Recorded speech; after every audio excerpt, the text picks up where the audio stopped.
Hey everybody, welcome to the Herd Fit Podcast with Dr. Sam Rhee and myself, Coach David Syvertsen. This podcast is aimed at helping anyone and everyone looking to enhance their healthy lifestyle through fitness, nutrition, and most importantly, mindset.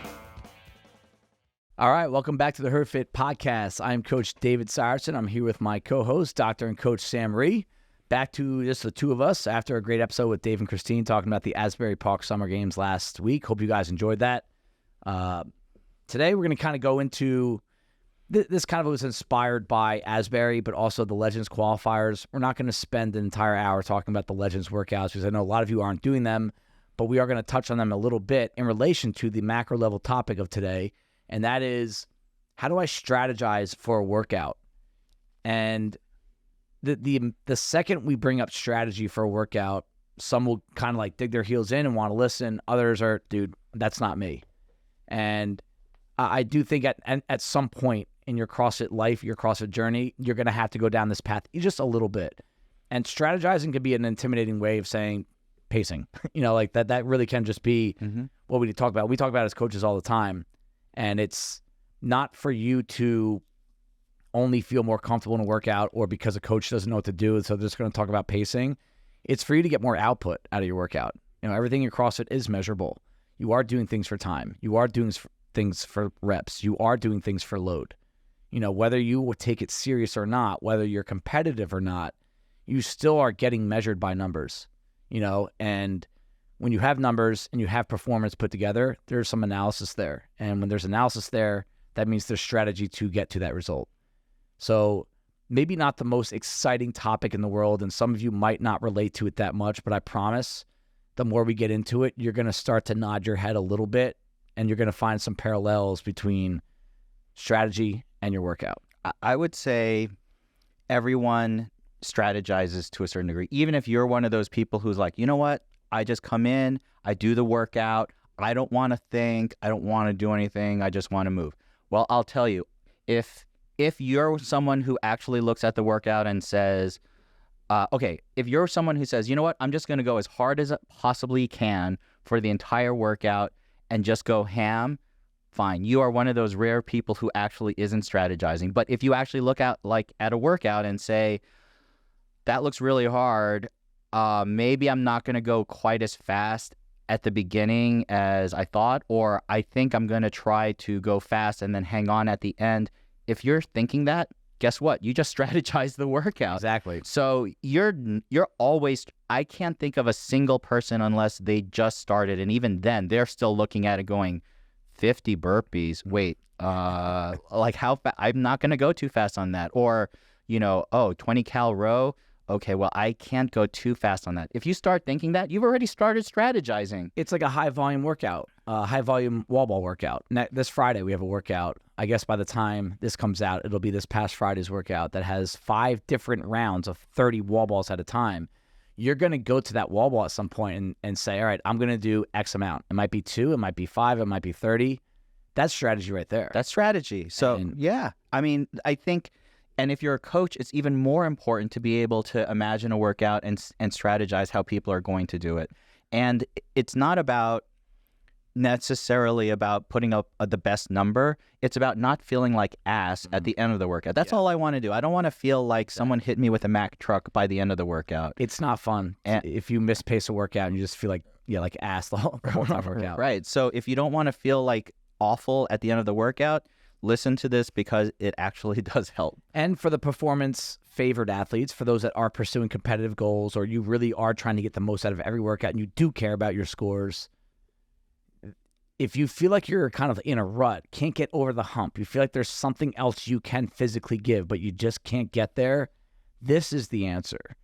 It's not just clean eating, good sleep, train hard, be consistent. The answer is you got to break stuff down, and this can take a lifetime. I really started getting into some reps per minute things with all these different movements that we do in CrossFit a few years ago. I'm 11, 12 years into CrossFit now. So take it from someone that I really do wish I knew a lot more about this in my first 5-6 years, because I actually feel like I'd be a better athlete now. I think I'd be safer. And I think I'd be a lot happier in workouts. And I applied the principles to a workout that I just did this morning. and it does help a lot. So again, we've discussed pacing, quality of movement, basic principles of CrossFit, but I really do think that the first thing I would do if you want to learn how to strategize a workout is break down how many reps per minute you can do, how many reps per minute people fitter than you can do, and how many reps per minute some people that you think are not as fit as you are doing. 10-round workout with 200 reps, all right, or a 10-minute workout with 200 reps. Okay, for you to finish that workout, you have to be 20 reps per minute. And I'll just give you some input, opinions, analysis that I have over the years with myself and other athletes. If you are ever, reps per minute is like the step one. And it is hard to break them down because different movements take a different amount of time. And then you start adding different loads and you have to bring those numbers down. So it's not a perfect way, but for basic mixed modal conditioning style workouts, if you are 25 reps per minute, 25 to 30 reps per minute for anything less than 10 minutes, you are elite. And if you want to start taking some of the workouts that we have here and just start looking at that, keep that number in your head. 25 to 30 reps per minute is elite. As the longer workouts go, that can change. If it's all body weight, like push-ups, air squats, sit-ups, that number can go up. But just think about your traditional 95-pound thruster, 95, 65-pound thruster, 20-pound, 14-pound wall balls, kettlebell swings, pull-ups, toes to bar, burpees, box jumps, light to medium weight barbell movements. If you're in that range, you're elite. And I could say right now, like, I've never been there. We don't have anyone in this gym that's there right now. Okay. We do have some athletes that have been approaching 20 to 21 reps per minute. So just think, all right, where do you think you stand in relation to this gym, your gym? Am I elite? Am I good? Am I great? Whatever. If you're at 20 reps per minute in most of these workouts, you are probably going to finish top 2% in the world in most CrossFit workouts. How many reps total can people sustain that for? So your average workout is between 200 and 250 reps. Okay. So that would be 10 to 12 minutes. Got it. That's your average CrossFit workout. I've broken down every single open workout ever, and that they've averaged out to 12 and a half minutes. And some workouts for time, so that can vary, but there's enough data in there that is the average workout, and the average volume load is 200 reps. Now, when you start throwing in 315-pound deadlifts with strict handstand push-ups, then you have to have a little bit more experience and maybe a little bit more information from yourself or from your coach that can knock that number down to, okay, if you're a 20 rep per minute athlete, once you start going to heavy loads and strict movements, or I'm going to talk about interference in a little bit, you're going to go down the path of having to deduct that by 10 to 20%. So now 15 reps per minute is the line.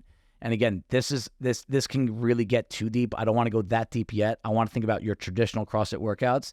And I'm going to use a couple of examples from Legends qualifiers to kind of give you some input and maybe some examples that you can apply to workouts that you've already done or you're about to do. And you can look at a result after you do it and be like, all right, where do I stand? And you might be a great rower. You might be a great wall ball person, but you might not be a good handstand push-up. And you can see your reps per minute in these workouts. That's where you can really get an objective result of, hey, I'm good at this. I am not good at that. I really need to work on my weaknesses. What do you classify yourself as a rep per minute person? I'm between 18 and 21. Yeah. So, and again, you can have a range. It doesn't need to be like 20. Okay. Like if you can be between, like if you give like a 3 to 4 rep range. Right. And that's where I've been breaking down workouts. So I just had a 5-minute workout last week, the Legends qualifier. You do a 1 rep max snatch and then a 5-minute ladder of double dumbbell squats and chest bar pull-ups. And my reps per minute in the 5-minute workout was about 25. So without knowing anyone else's score, it's a blind leaderboard, right? I know that's going to be a solid score. It's not going to be the best. There'll be people that can push that, but I know that it's going to be above the line of where I need to be. Where do you think I am? 10?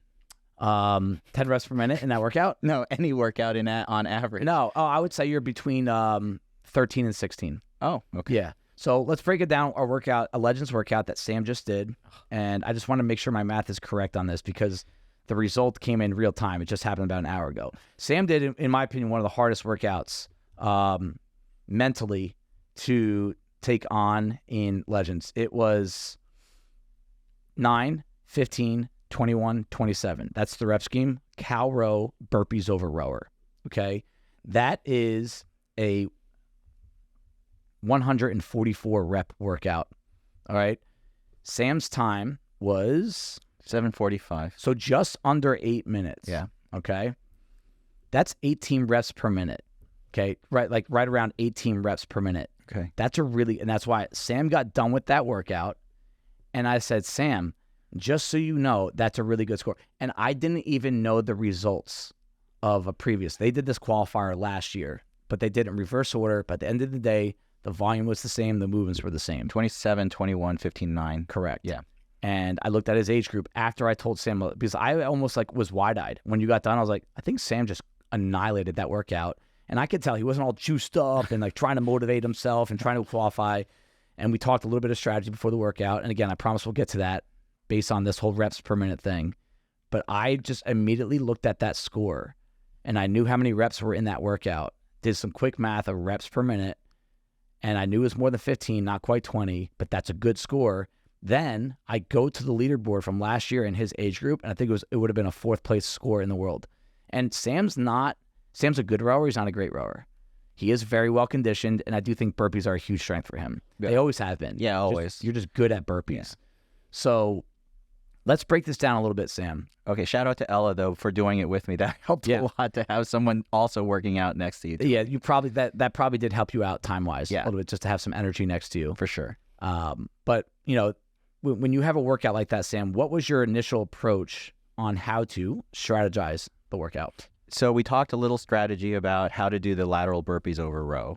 And unfortunately, I think this is going to post after we do the workout. Yep. But I bet there's going to be a lot of people that have signed up for the qualifiers that will be doing it after. Okay. Or repeating it. And so you gave me some tips about the stepping over and how to technique that, which helps tremendously. It does.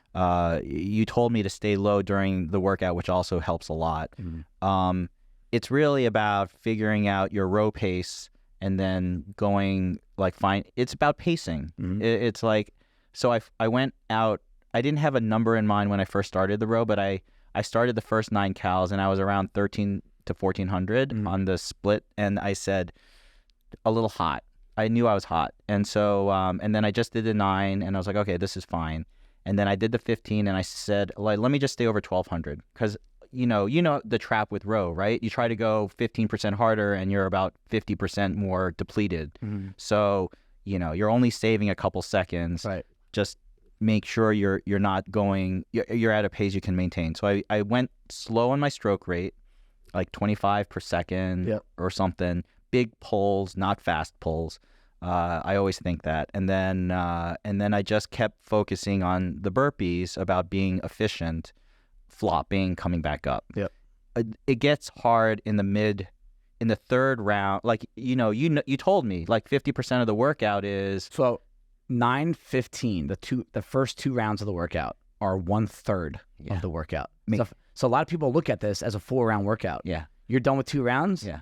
You're 1/3 of the way through. Yeah. And you feel awesome for those first 2 rounds. Right. Then you get into that round of 21 and then you start the burpees and you're about maybe 10 into the burpees and you're like, this doesn't feel good. And you want to slow down. Yep. But at that point you have to mentally commit.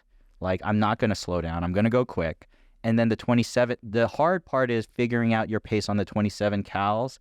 Because when you hit the burpees, you're just going to you're done. You just got to get through 27. Yep. Up and down. Yep. Up and down, up and down. So I just maintained the 1200 plus on the 27 cals and just finished out the burpees. So ironically, not everyone knows this, right? You could put this in your memory bank. When you row between 12 and 1300 cal per hour, it's about 18 cals a minute. Okay. And that's what your score was. Yeah. 18. There you go. Your burpees, your set of 21, I think, was just right around a minute. So again, that averages, you were like 105. So again, you were probably 18, 19 reps per minute. You have to factor some transition time, but that's where this comes from.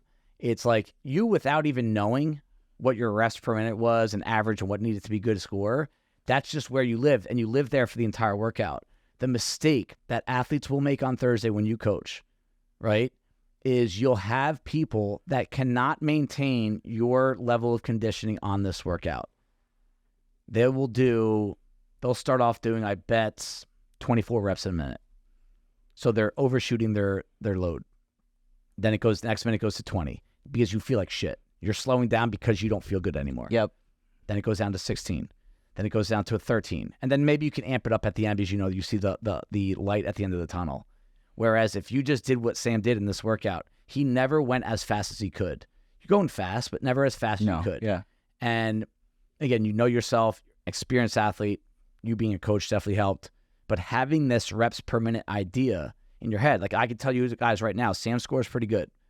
All right. So if you want to aim for that good score, right? Men, 18 cals, and then ladies, just because the body mass, it's going to be a little bit slower on the row. So you might have to aim for about 15 cals per minute on there. That would probably be the equivalent of what you did. That's something you can practice from the beginning. You can practice in your warm-up.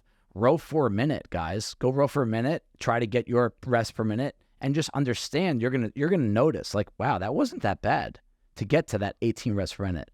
But if you start off doing 25 reps in that first minute, your strategy has now gone out the window, and you're just going to try to hold on for dear life as the workout progresses. When you plan it out for yourself and you're strategizing, you're going to shoot for what do you know you can maintain on the row? I mean, my goal time, it's funny, I haven't broken this one down. I could try to do it on the fly, but I'm going to try to get low 6 on that workout. Yeah.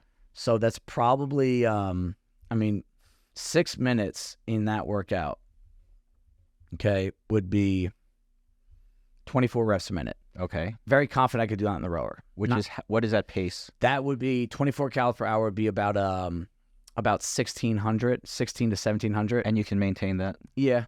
Okay. I think so. But my mistake, it's going to be hard for me not to grow a 2,000 on the first. Because I know I can just go get the 9 cals done, and I can do 9 cals in about 18 seconds. Yeah. So I should not do that because it's not going to help my long term. Right. Now, I've had other athletes tell me, well, is it really going to be the same result, though, if I do start off at 32 reps per minute, right, but I end at 20 reps per minute, right, kind of averages out to about what you want? Yes. That's fine. I'm not saying that's a wrong idea. That is not going to help you progress in the long term. But you said, Henshaw said the first 10 seconds you should kind of... Yeah, you can go after different energy systems. So you could always go hard your first 10 seconds. Okay. And I do plan to do that. Okay. All right. But it's not necessarily just the result we're going for. It's how you feel. This is why it's not just a sport thing. I don't want my athletes here feeling like ass, right? Because they rode, 2,100 cal per minute pace just because they can early on. Your score might be the same, but you didn't feel good. And when we don't feel good, we start moving a little different. Mm-hmm. So if you start throwing a barbell into a workout like that, bad things can happen. Got it. So this goes a little bit far. It doesn't only go into what is your time. It's going to be how safe is this for you, especially if you start throwing in some movements that you're prone to getting injured on. Yes. All right. So you want to feel good in these workouts. Got it.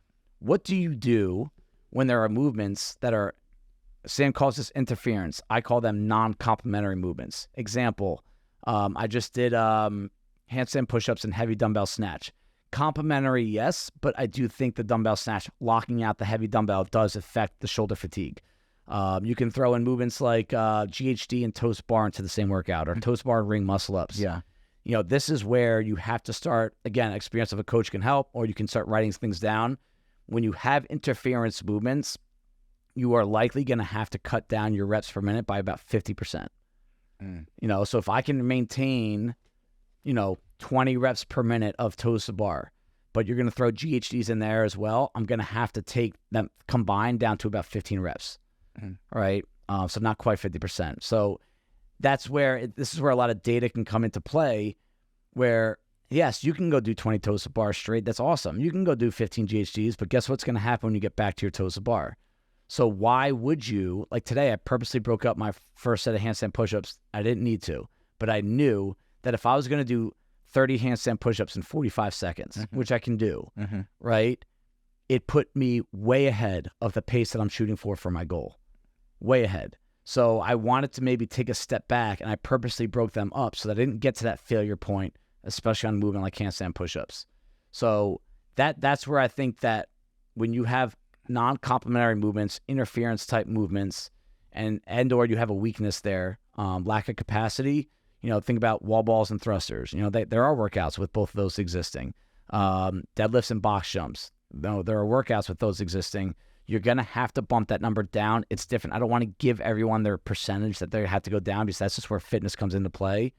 But you need to know that if you're comfortable with 20 reps per minute, and not many people are, with deadlifts at your 205, 225 type weight, that number is going to have to come down if it's paired with a movement that is non-complementary. Now, when you are calculating this out, do you, depending on the workout, say, listen, I know I can start at a fairly high rate, and then I know as long as I bleed down to a certain rate by the end, I'm okay with that? Yeah, I think that's okay. Like starting a little past your threshold, right, but never getting below a certain point of your threshold. Right. Like my goal in this past workout, the 30 handstand push-ups, 30 dumbbell snatch, 15 cal row, was I wanted to average about 20 reps per minute. And I averaged, I think I averaged 18 to 19 reps, which is kind of like right where I stood. I fell apart on the handstand push-ups towards the end. I was surprised by how hard they got. But my first 3 minutes, I did 75 reps. So that was 25 reps per minute. So I overshot a little bit, but I never felt like it was reckless. And I knew that I was going to bottom out at some point. If I went back and did it again, I probably would pace it a little more. It's really hard to slow yourself down when you're feeling good. Yeah. Especially with some gymnastics movements, right? Handstand push-ups, toes bar, chest bar pull-ups. Right. If you feel like you're in a good flow, just keep come going. down just because. Yeah. Or double unders. Right. Hey, I'm broken. I'm not going to stop. Right. But you have to know that the muscle interference that's eventually going to come bite you in the ass at some point, it does make sense. And I'll tell you what, the best athletes, this is what they do. You ever watch a games athlete, like, and again, different level. I'm not saying you need to be a games athlete, but I do think there are lessons you can learn from them. They rarely look like they're in shambles, because they know themselves so well. They have a lot of data. Yeah. They have people doing this for them every workout. They probably have spreadsheets of every single movement of what you can handle, what you can't. But I know for a fact there are games athletes that this is how they come up with what you should be doing in every workout is reps per minute. Now, do you think coaches will account for other stress factors? Let's suppose you have a heavy lift just before you get into it. Like, that's pretty common, right? Like, they'll do something heavy and then they'll have to go into a workout, right, or vice versa. Right. And then you're like, okay, you know what? In order to do well on that heavy lift post WOD, you're going to have to cut your reps down per minute to X. Mm-hmm. Do you actually calculate that out for yourself? Are you talking like, hey, part one of a workout, go lift, part two of my gun? No, because I separate the two. So no matter what you have to do beforehand, you're like, I know I can try to hit this goal. Yep. And like, I actually test myself on this, and I've gotten much better at and this has actually helped me as an athlete a lot. Train smarter, not harder, that whole approach, right? Which is a little cliche and not always true, but I've gotten so much better at coming into a workout and not really competing with anyone in class, but knowing this is what I should be at if my reps per minute are there. If I'm not feeling great, if I have a little injury, if I'm just not there, then maybe I'll give myself a handicap. Like take it down 2-3 reps per minute. But I also know that if I have a workout and I feel kind of good about it, but my reps per minute are not where they should be, like that's why measuring yourself against others is not a good idea. I get why we do it, and I love the push that I get from other people as well. But the more you get into it and the more serious your goals are, you have to know, because the people you're competing with, especially with, the big picture stuff, they're not here. It's thousands of people out there. You don't get to train with them. So it really comes down to numbers, right? When I got my butt kicked in semifinals a couple years ago, like, you can go down and just look at, other than this being stronger than me, right? Reps per minute on bar muscle ups, on box jumps, on high box jumps, on legless rope climbs, on bench press reps. Like all those things, like I just was not good enough there to hang with those guys. And so now when I'm doing these workouts by myself or with the class, it's no longer beat the person in zone 4 or beat the person that came in this morning. It's I have to hit these reps per minute. And if I don't get there, I know I'm not there yet. Do you know what your reps per minute are for each individual movement? Because for me, I could probably go real high on burpees, but for box jumps, it would probably be like 5 per minute or something ridiculous. I'm very accurate. I would say I can always give you within 3. So you could give for any movement that you Any movement. The only time I struggle with, and I'm going to give another Legends example right here, is when there's forced rest, an interval workout. Oh, right. That's where it does, and I haven't figured this out yet. We just did a workout, 3-minute AMRAPs with the 10 cleans, 10 toes to bar, 1 minute rest. 8 cleans, 8 toes to bar, 1 minute rest, 6 cleans, 6 toes to bar. The weight, the reps are going down. Yeah.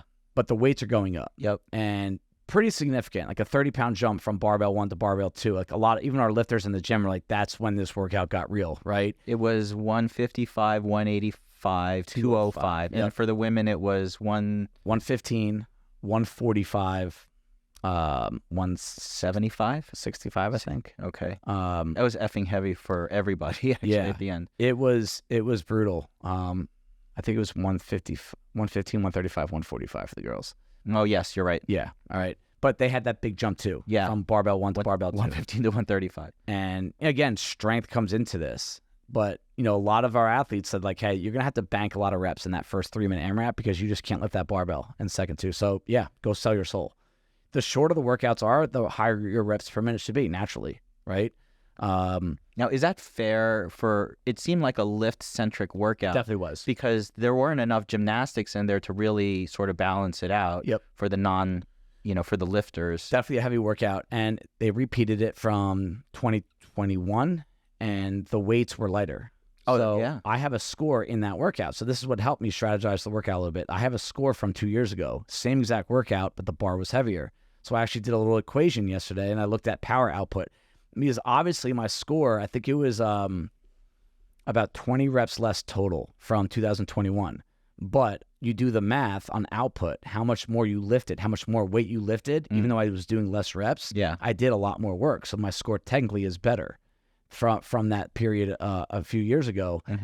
So I think you have to look into, but here's another thing about that workout. There was interference.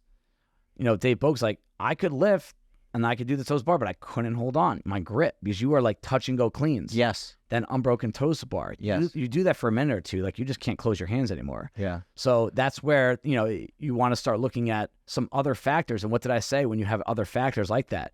You have to take your projected reps per minute down a little bit. Now we're adding heavy loads to the barbell. We're ascending weight as we go. You have to deduct your reps per minute even further. And that's what happens in that workout. Your reps per minute go down no matter what. So what was your goal and what did you get reps per minute wise on that? So in that workout, the first score was 20/40/60, 72 reps on that first score. I think it was 72. So in 3 minutes, that's just under 25 reps per minute. Okay. All right, which is good for 3 minutes. And good for medium weight. It was not a heavy barbell for me. It was a medium weight. 135. Yep. And then the next, so that's, and that in that time domain, that's where I can get to, right? I can't give you 35 reps per minute at that weight. I just can't, right? So I didn't try to do that in the first minute. I could have in the first set gone 10, 10, 10 in under a minute, and probably even a little faster than that. But I think I would have blown up. So you take the extra breath before you get on the toes bar. You take the extra second before you get to the barbell.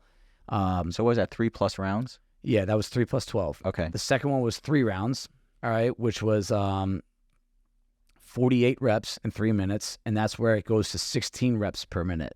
Why? Interference, deduct it, because remember, I'm 18 to 21 in most, right? Yeah.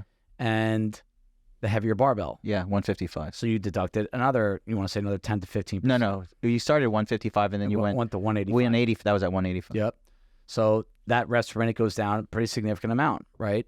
The last one was 205. 205. So now you're talking heavy barbell. You're talking singles for most of it. Did you do singles? For most of them. Yeah. I strung a few together. And so that was 12, 24, 36, 38 reps in 3 minutes. So now we're talking 13 reps per minute. So like, again, you could see the deduction. And again, the numbers are in front of you. Yeah. And it's not a good job, bad job. When you are adding intensity like that to a workout, you're going to see a decline. But if you see a huge decline, right, maybe it's something you could have changed strategy-wise in that workout. We were talking a little bit, a couple of the athletes that are doing it is, hey, we really kind of went for it in the first one. That was a strategy of mine because I wanted to bank reps because I knew the weight was going up. And I'm not as strong as a lot of the guys I compete against. How are they scoring it? 3 separate or? One total score of reps. Oh. So like every rep in that first one counted what? The same as the last? Exactly. Oh, I see. So as heavy as that barbell gets, everyone gets a shot at that first 3-minute workout to get your 20 to 25 reps per minute. I see. And did you hit goal for yourself on that workout? I was about 8 reps less than I think I should have been. And where did you think you would have where you lost it? First, second, or third round? The second workout. I see. The 185 one. I feel like I probably could have held on to a couple more touch and goes. Again, it's always easy to when you're watching your video, like, right. are you watching someone else do it? And right. Oh, just hold on to it. Just pick it up. Like we all say the same thing. We do. But again, and it's, so we could talk about how do I apply some of these principles to a repeat. I'm not repeating any of these unless something goes wrong, and nothing went wrong, just, in any of the ones that I've done so far. So I'm not going to repeat them. And, how do you, for the Legends athletes or future open athletes, quarterfinalists, so if you really feel like you got to do a workout again, I think there's so much skill in that. And it's a great way to take some of this information that might seem a little like too much or overwhelming, or like, hey, Dave, I'm not really getting a clear picture on this, because you need like real life data for yourself. And when you repeat a workout, you have real life data, you have your score, you have the time, you have the reps, you have the movements, everything. Go redo a workout and simply take some of this reps per minute lingo, some of this talk, and don't even try to beat your score. Like, don't go into saying, all right, I have to get 2 more reps. Just take a reps per minute approach. And like, if I were to redo my workout, what if I did 23 reps per minute on that first one instead of 25 to 26? Could I have eked out another 3 to 4 reps per minute on the second one? There's one workout I think a lot of people might want to repeat. It's a painful one. I just did it this morning: 30 handstand push-up, 30 heavy dumbbell snatch, 15 cal row. And when you're fresh, your handstand push-ups feel great. So you just stay up on the wall, you do a big set, you go on broken dumbbell snatches, you row hard because you're fresh, you're 3-4 minutes in, and all of a sudden you get to that second handstand push-ups and you feel like there's a weighted vest on you. Would you have been better if you didn't do all those reps per minute early on? And there's really, truly only one way to find out. You're not going to listen to a coach on a podcast saying, this is how I should do it.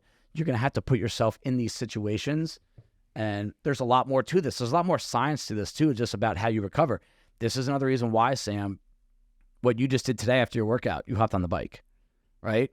It's sometimes people that are really into performance and wanting to recover, I feel bad, like they get like a bad rap sometimes, like they take it too serious. I hate when I hear that stuff. Like I hate when someone calls someone a try hard. It's like, when you do that, you're actually getting better at the recovery factor. Like we learned about this in Henshaw. Yes. Right? It's not just about, hey, this is what the good athletes do after the workout. It's no, I'm going to train my body to clear fatigue quicker. That's a Henshaw thing. It's not that they're only games athletes are better than you at everything, right? They're better. The basic principle they're very good at is clearing fatigue. So they can go do 25 reps per minute, go do some other rowing, right? Rowing in that workout is more recovery than speed. So that's actually aiding their recovery because they train that way, so they can go back onto the wall. Where if you're someone that gets done with a workout and you just crash and burn and sit on the floor, your body will take longer to drain that fatigue. And that's how your body will be in longer workouts. 15-minute workout, I think it's the longest one of the Legends. So like that's like the endurance part of the qualifier. And that's where you find out if you're good at clearing or not. Like I walk away from that workout saying I need to work on, if I qualify, I need to work on clearing fatigue in my upper body when it gets tired, my pushing.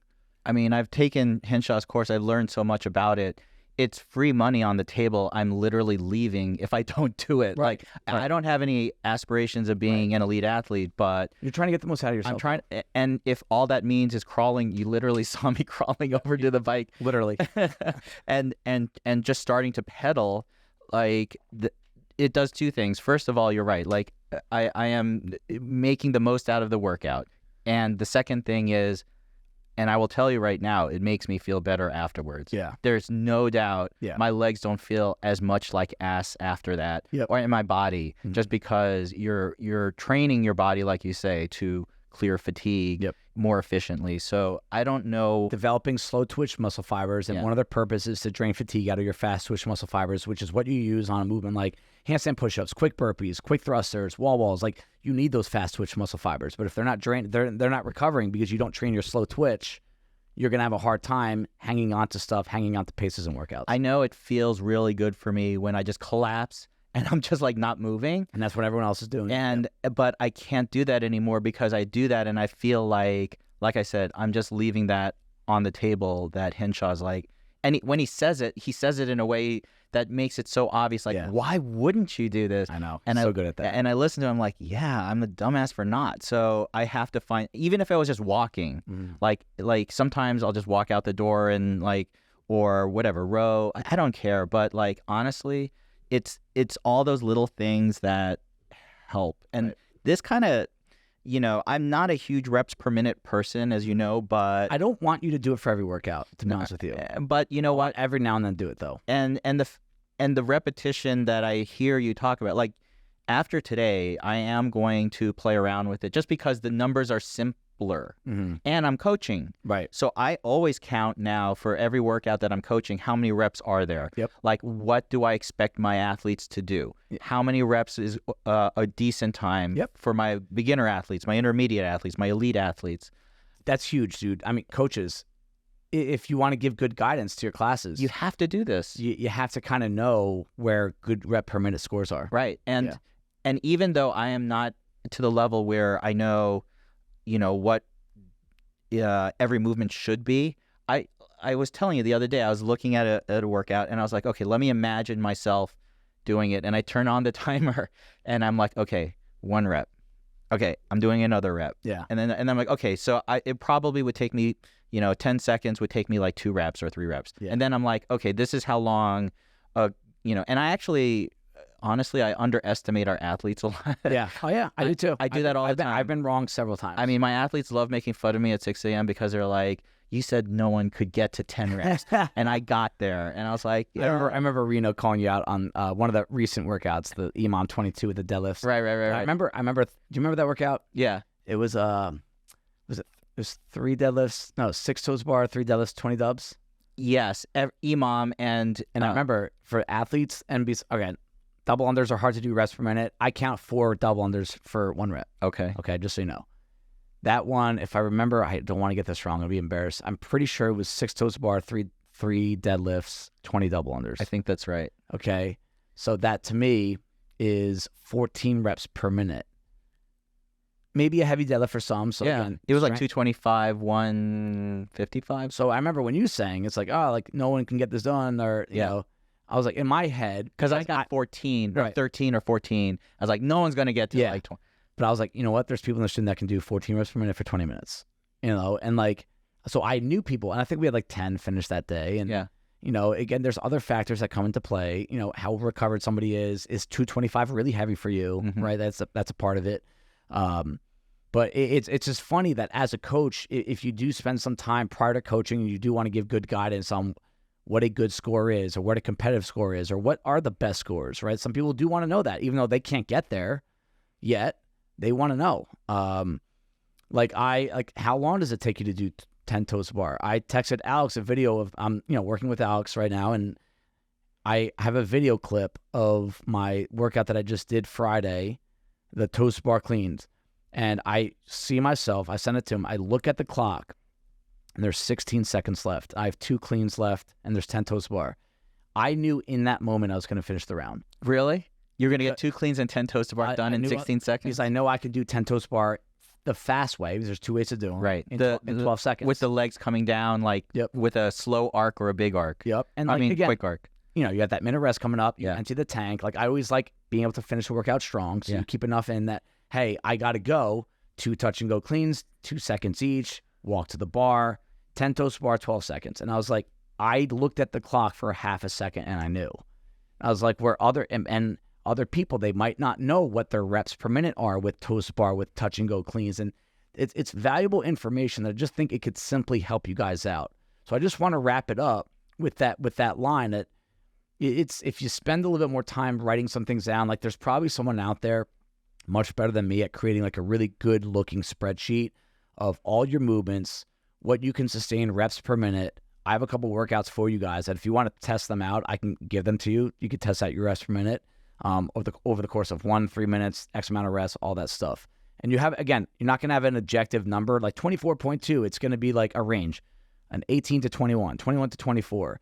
And that, as you're training throughout the year, getting ready for the Open next winter, you can start really breaking down some of these workouts out and be like, all right, I'm right where I want to be, or I'm not quite there yet, or I hope you're a little bit better than you think. And then you can go down the path of longer workouts and where do you start to fall apart. Like I already know where someone like Dan Cota, I know where his engine really drops off reps per minute. But we've done programming, we've done some information on it, and that's something that can really help you guys out in the long run. All right, send me those workouts. Will do. All right, thanks guys. See you later. Thank you everybody for taking the time out of your day to listen to the Herd Fit podcast. Be on the lookout for next week's episode.